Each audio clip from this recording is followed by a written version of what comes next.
Yep, getting a bite. Gotcha. Whoa. Yep, getting a bite now. Whoa, how's that?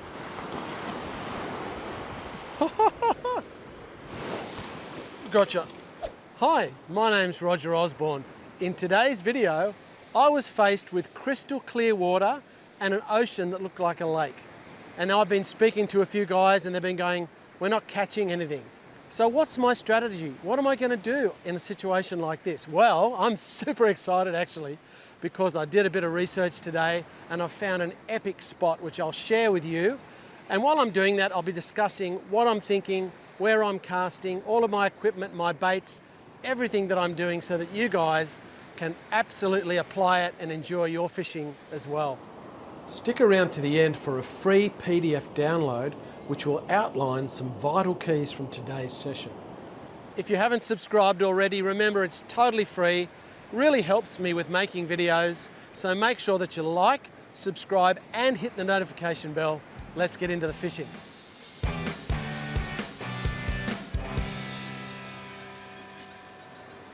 You know, today I knew I was faced with super clear water, as I mentioned. You know, we walked our dogs here this morning. It looked like a resort.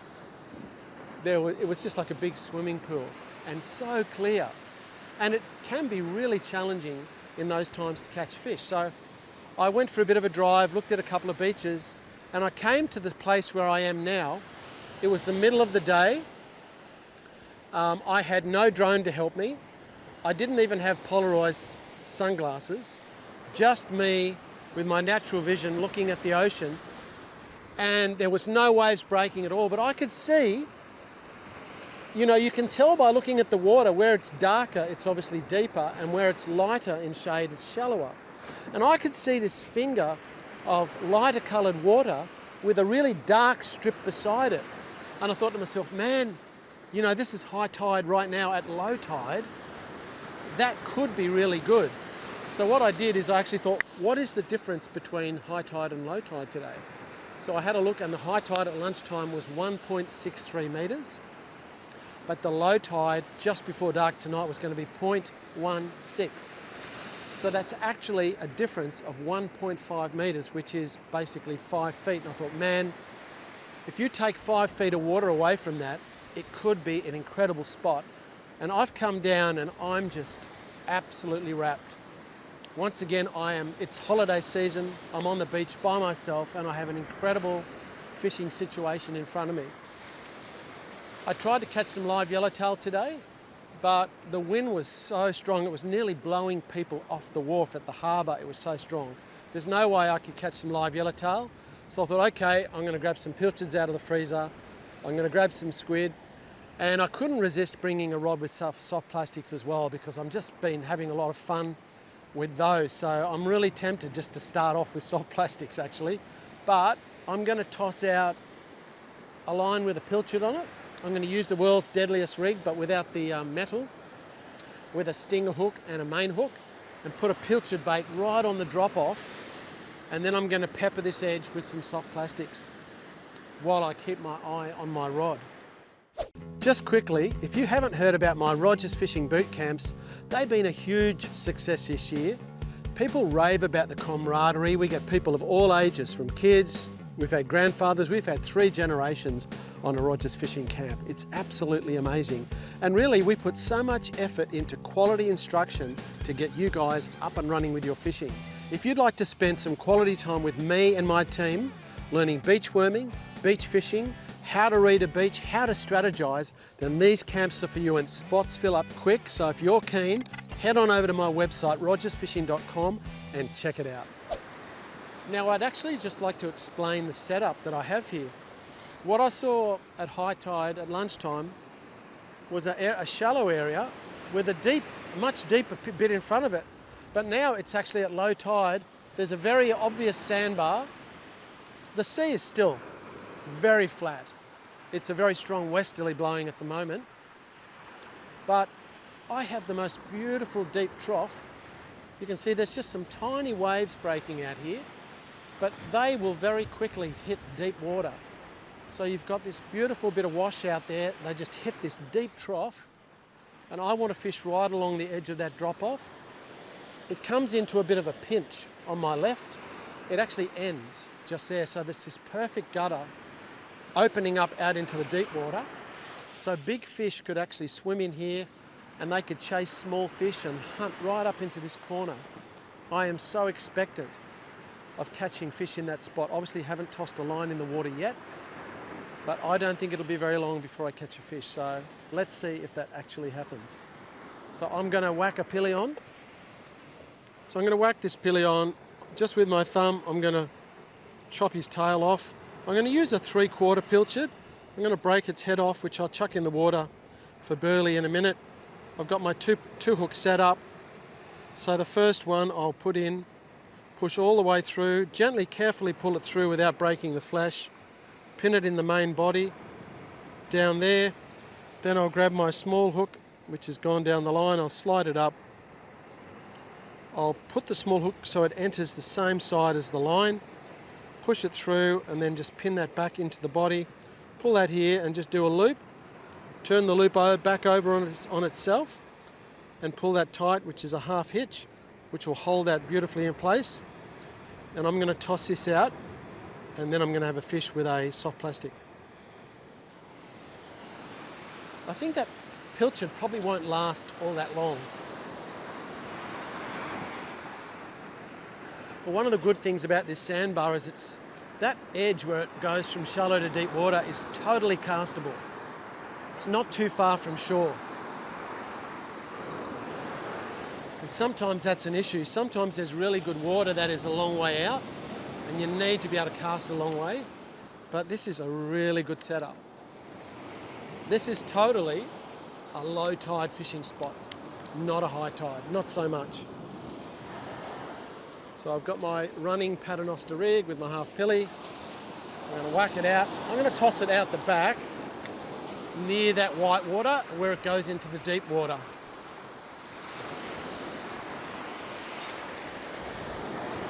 Okay, so where do I land? Yeah, oh man, that's just the perfect spot. I might hold on to this just for a minute.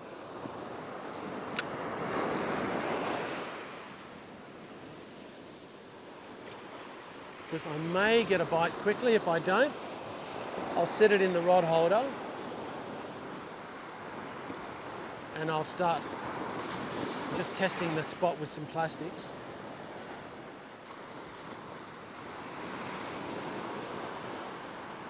I do want to get a couple of pilchards. I'm getting a bite actually.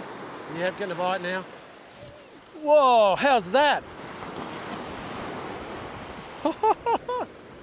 Oh man, I landed right in the zone and I'm onto a fish straight away. First cast. I mean, it just shows you the value of carefully selecting a fishing spot. Now this fish has run away to my left. I've actually got 40-pound mono on this reel. It's quite a big, heavy reel. I use it for mulloway and I also use it for snapper off the rocks. You can see this guy's fighting hard. It's obviously quite a good sized salmon, but I'm not complaining about that because my thought pattern and my strategy proved to be correct. Just going to hold on to this for a minute and get him in. I'll probably let him go.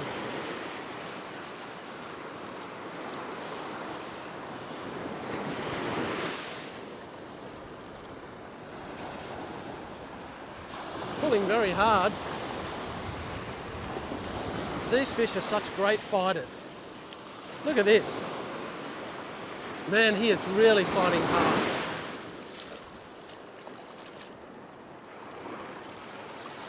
Still going.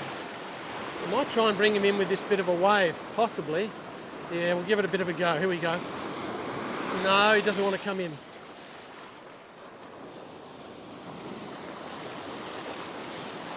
This is actually a heavy rod. It's bending a lot, but it's a solid rod, this one, for big fish. All right, that wave helped. Oh, this is a fat fella, that's for sure.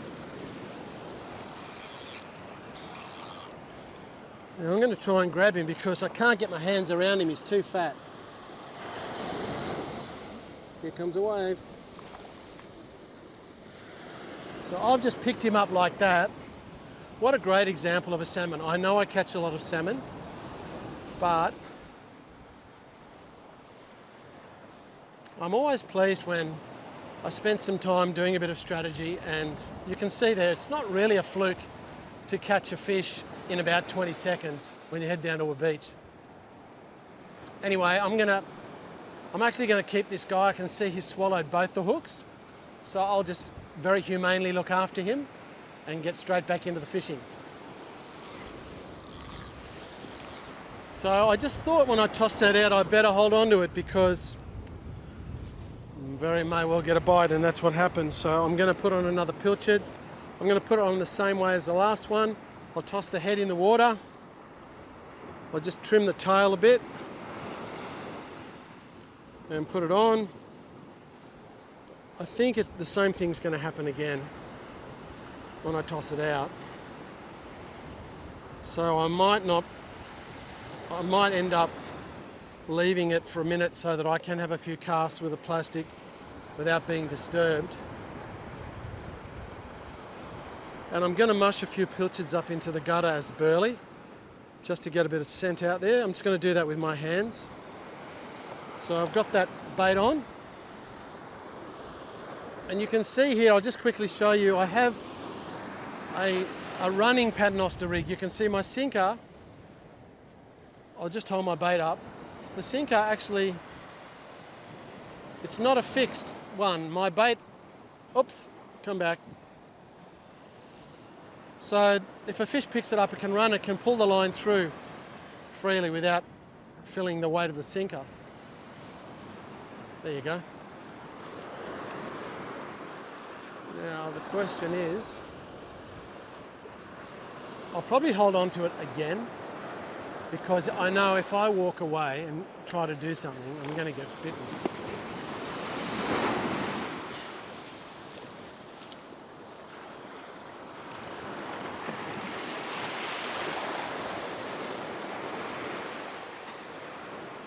I'm actually landing on the shallow sandbar and pulling it back towards me a little bit over the edge of the drop-off into the deep water.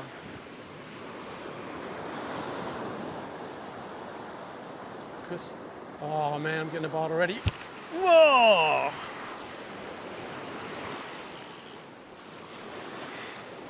I just knew the fish were going to be there.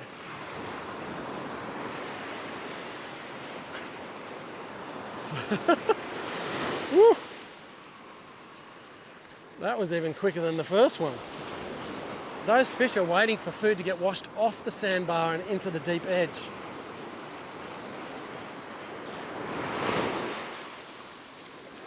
Okay, I'm going to try and get this going a little bit quicker.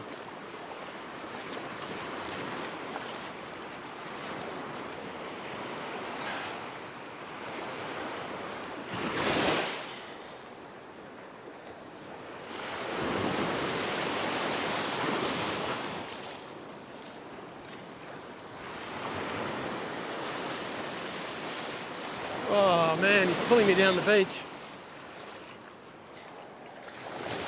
You can see the bend on this rod. It is really ripping it.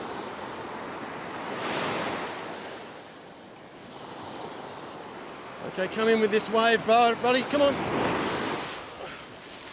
Oh, I think he's even bigger than the last one. Maybe. Wow. Another super fat one. Now the stinger hook has got this fish. Have a look at that. There's that little stinger hook. Has nailed this fella. Now he'll be really easy to unhook, so he's going to go straight back in the water very quickly. You know, I recently did a video on sashimi salmon.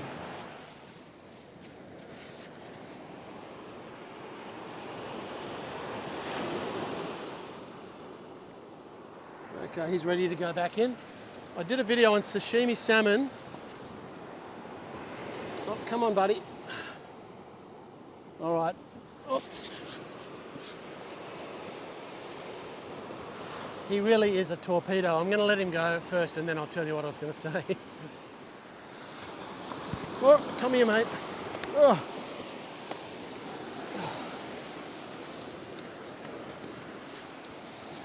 He's got a lot of energy. All right, in you go, buddy. Whoops.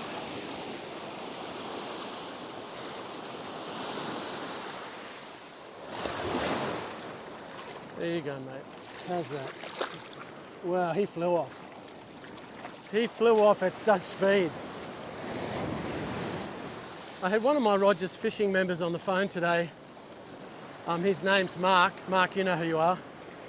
And he was just thanking me for the video I did on sashimi because he lives down the south coast like me. He's been catching a few salmon and he absolutely loves sashimi, and he's going, oh man, this salmon has been so good. Him and his friends have been really enjoying the sashimi salmon, so make sure you check out my video. I really show you exactly how to do it, and it really, I can recommend it. It's awesome. The next thing I'm going to do, I know there's salmon out there. I've got a couple of pilchards here. I'm just going to crush them up at the headwaters of this gutter, this trough, to get the scent out there, and then I'm going to start tossing plastics. And you know, this time of the night, just before dark, is the time if you're going to get a mulloway on a beach on plastics. Around dark is the best time. And you're not going to catch one if you don't have a line in the water. So I'm going to walk up here. I don't want to put it there. I want the scent to go from the beginning of this trough and filter down to the end. So I'm going to walk right up into the corner, because this lovely gutter finishes just up to my left. And it's just, I could almost just about walk out there, it's so shallow. But if I come up here, there is a bit of current going from my left to my right, out that way. So I'm just going to walk into the edge of the water here. I can go right to the edge, and I'm going to just brush this. You can see all the blood on my hands, all that. I'm going to crush this all up, get all that oil and stuff, and then just mush it up into the water. And that works really well. It's not a lot, but it'll make a difference heading out there.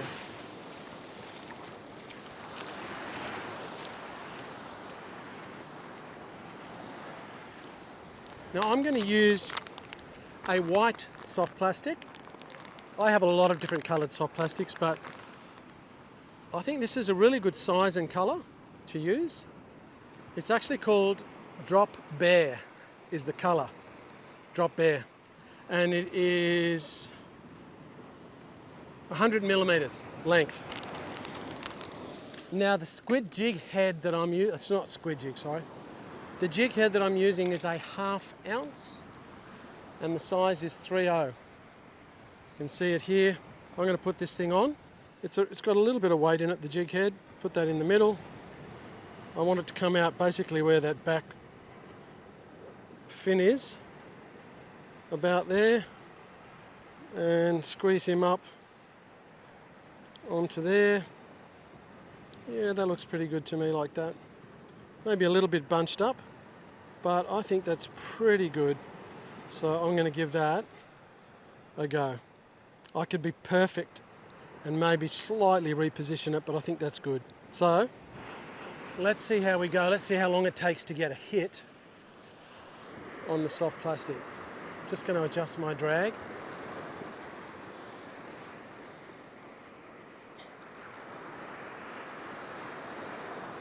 Now I'm going to start on the left hand side. I know I can easily get this plastic out to that drop-off zone, and I'm going to work my way along to the right. And thankfully the wind is off the shore. It's a westerly. It's going to walk right to the edge and give it a big flick. Okay, well that's flying out quite nicely. I actually landed right in the zone there. I'm going to start off with more of just a slow roll. I'm just going to walk back this way. No, you stay there. I want to sort of wind it up and then pull it like so. So I'm really winding up the slack and then giving it a pull like that. I'm just off the bottom. The idea is I want to get that fish paddle tail flapping. Well, I didn't get a bite that first cast. Let's try again.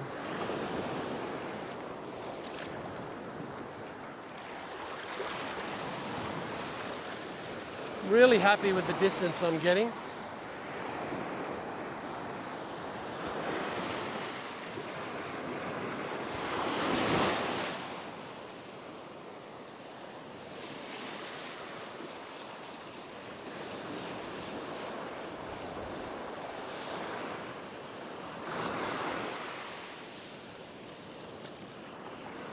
Haven't felt a hit yet.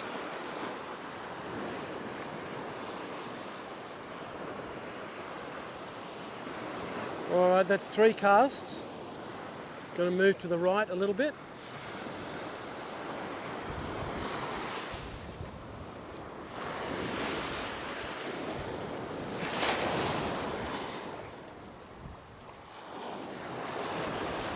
Just going to let that sink.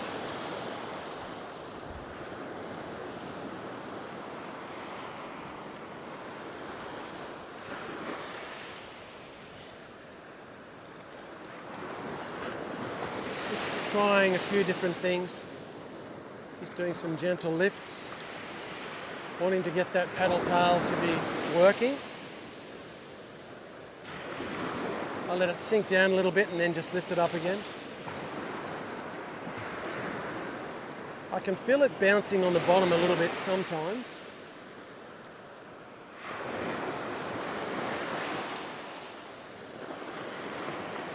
All right, I'm going to walk down this way a little bit. Down near where I had my other line.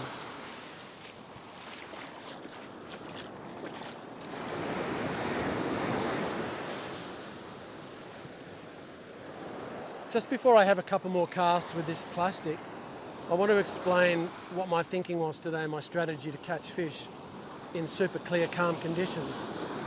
Basically, it was to fish at low tide, because if there's going to be any movement at all, it's going to happen at low tide, not at high tide. At high tide, everything just turns into one big lake. And also to fish the low light period. So the best thing today was to fish low tide and just before dark, and they happened to coincide, a low tide on dark. So that was going to be perfect. And then when I had a look around, I could see the difference in depth. And I picked this spot thinking it was going to be good at low tide, which it is. So that's my advice to you in super calm conditions. It's really best to fish the low light periods. I actually think that early evening and into dark is better than the morning, and to fish low tide and have a look around as well. Now, I haven't had a hit on the soft plastic yet, so I want to contrast it. I had 2 immediate bites on pilchard, so I will try again with the pilchard in just a minute and see if that happens again, just to test it, because I haven't had a bite on the white plastic so far. But it'll be good to know if there's still heaps of fish out there and they're just not taking the plastic.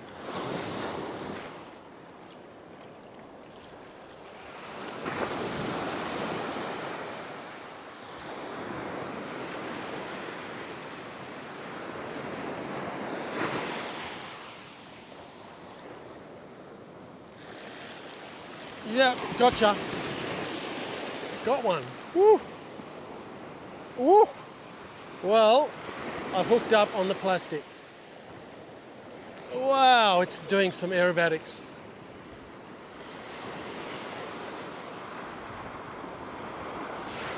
Well, I finally did one. I think this is about my 10th cast with the plastic, but I'm on. And on this type of tackle, it is just amazing fun. Whoa! Did you see that? What happened there? Have I lost everything?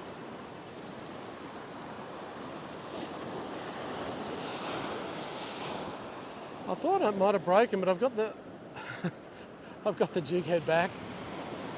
No plastic. Oh well, I'll reload. But I have one. You look pretty good. The goal of fishing is always number one, to catch fish.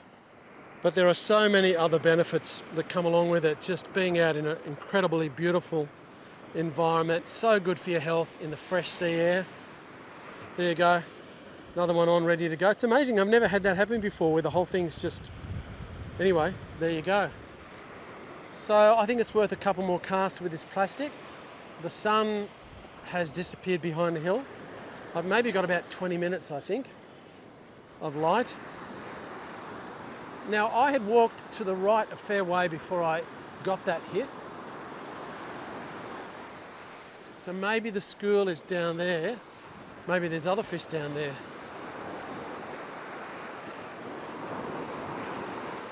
I was kind of at the opening to this trough that is here, where it starts to open out into the main part of the beach, right on the end of where the waves break. So I'll give it a go here.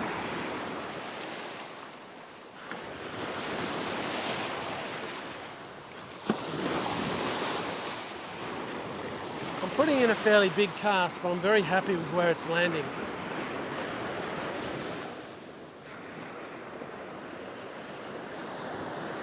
So I was just giving it a bit of a sideways lift when I got that hit. I'm pulling it and then winding up the slack, lifting it up, kind of on a sideways angle.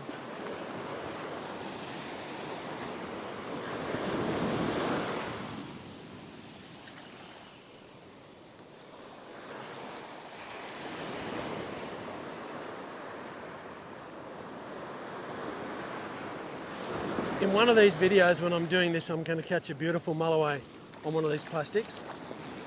It won't be long, but it does show you've got to put a little bit of time in. And some places are better than others for some reason.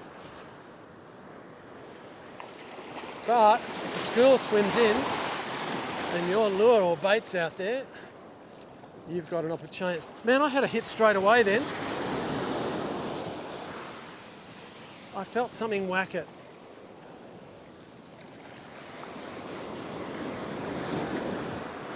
I'll have 3 more casts with this plastic and then I'll test the pilchards again.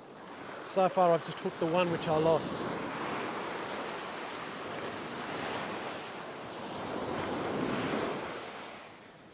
Okay, that was 3 more casts. I've only had the one hit in the last 20 minutes on the plastic, so I'll go back to the pilchard. Let's just see what happens.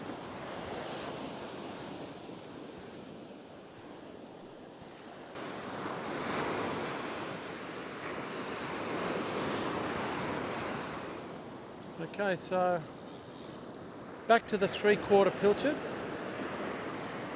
which is, you saw how I rigged that up earlier. So I'll toss it out there and wait and see if it takes long to get a bite. Because if I do get a bite straight away, it'll be interesting. They possibly weren't all that excited about the white plastic. Well, I did fool one. All right, we're ready to go.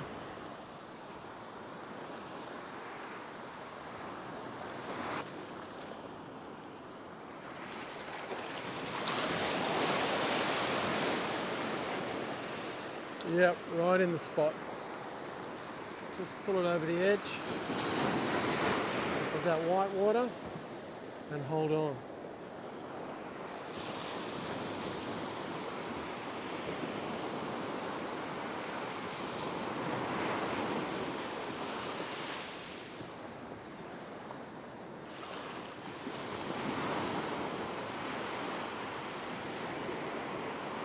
Yep, getting a bite. Gotcha.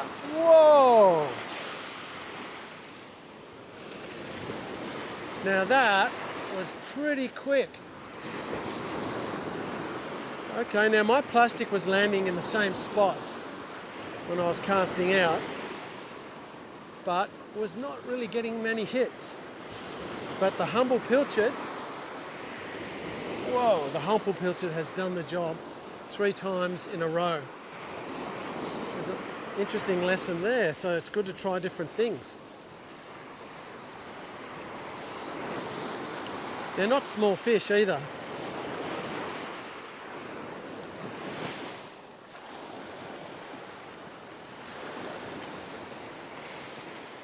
Now as I mentioned earlier, I've got 40-pound mono on this rod, but this salmon is giving me curry.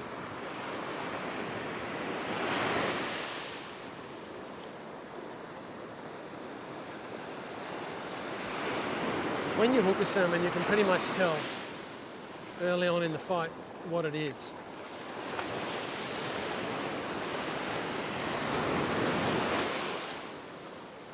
I wonder if he's bigger than the other ones. He's certainly up there. He's certainly up there in size, that's for sure. Come in with this wave, come on, come on. Wow. They are really large models, these guys.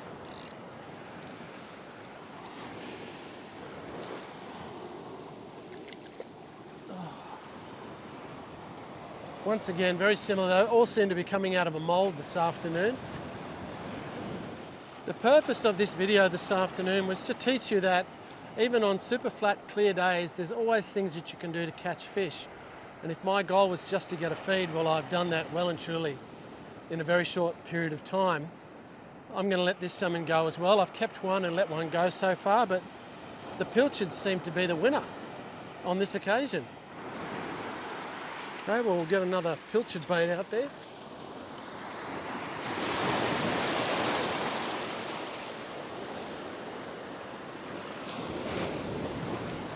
You can actually cast quite a long way with 40-pound mono.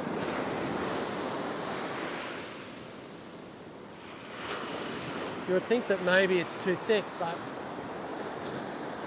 you still get a long way, and that's not even a really heavy sinker. Hang on. Yeah, here we go again.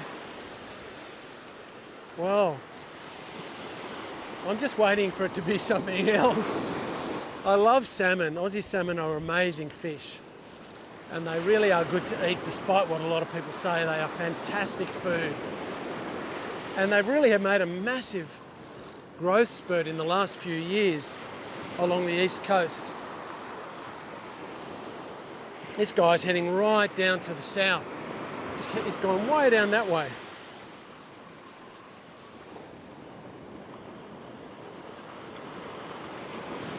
Man, right into the shore, way down there. Come up here, mate. Woo!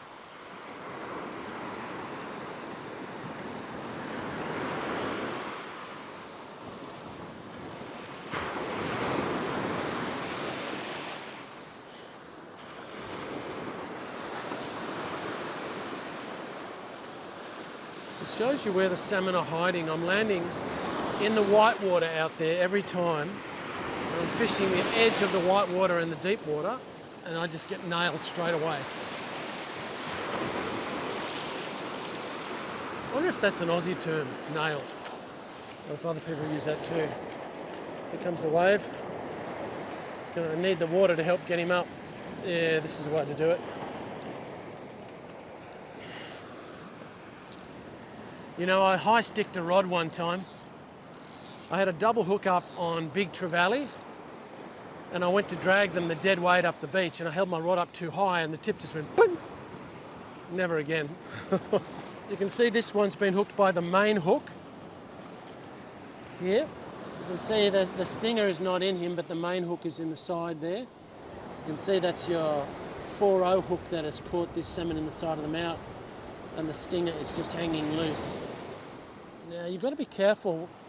I'm always mindful of hooks flying around. I don't really want to get a hook in the finger or the hand anywhere.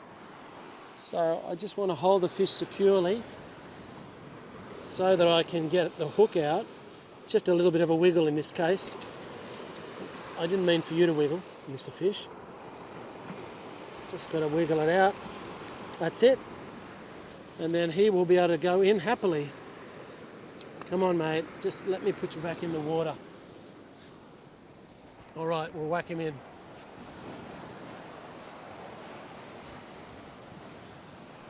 Here comes a wave. Perfect timing. Off you go, mate.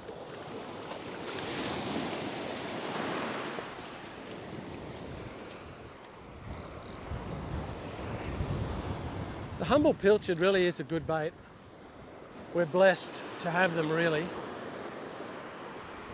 I've caught so many snapper over the years on pilchards. When I used to do a lot of deep sea fishing and reef fishing in my boat, I used to focus on snapper a lot. When I first started fishing for snapper in my boat, we used to use hand lines. I loved fishing for snapper with hand lines. It was so much fun. So awesome. Just a different skill. And you get a really good touch with it. I used to do that at a place called Long Reef in Sydney. I used to launch my boat at the boat ramp at Long Reef, which was an interesting place to launch in itself. I had many good fishing trips, lots of kingfish out there, and mulloway as well, out on the reefs. Lots of big trevally. We used to call trevally blurters because they make a grunting, blurting sound when you catch it. All right, let's see if it happens. That's 4 so far. Let's see if it happens again. If you'd like a free PDF download of some vital keys from today's session, hit the link in the corner or in the description below.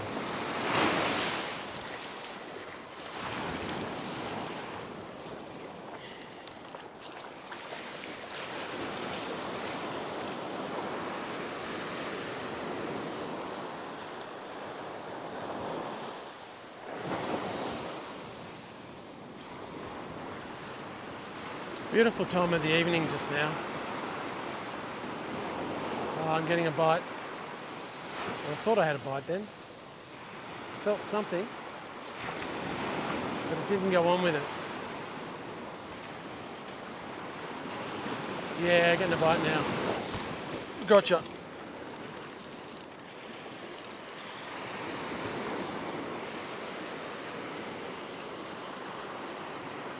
This one doesn't feel as big. Could even be a tailor or a small salmon. Actually, it just got off. Might have been a tailor. Maybe it's bitten me off.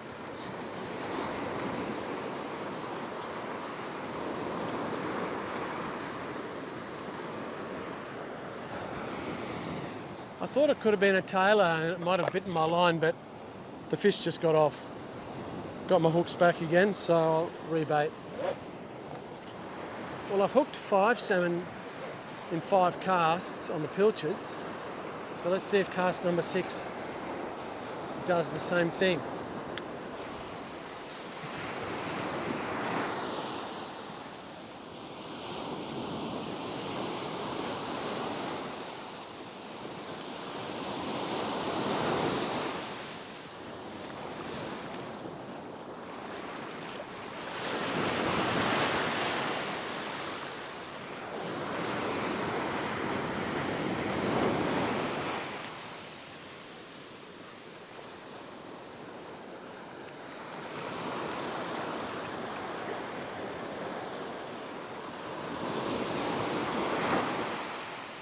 I'll be interested to know when we play back this video how long it's taken for each time I've got a bite. It feels to me like it's been way less than a minute every time.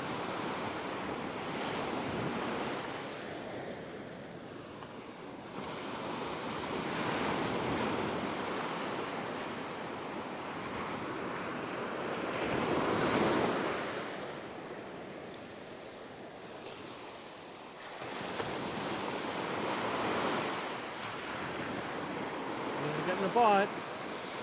Had a nibble.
Nothing so far.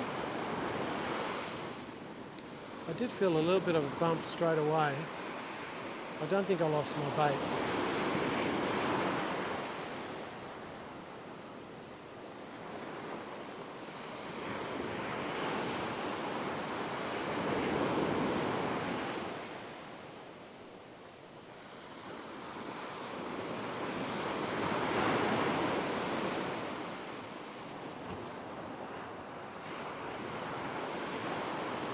That was a bite. Wow, that was just like one bang, one bite. Gotcha. Yep. What have I got here? Is it another salmon?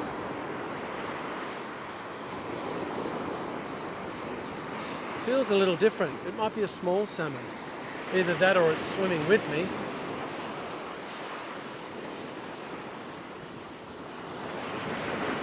Yeah, I think it's a salmon because it's going sideways, but it's just...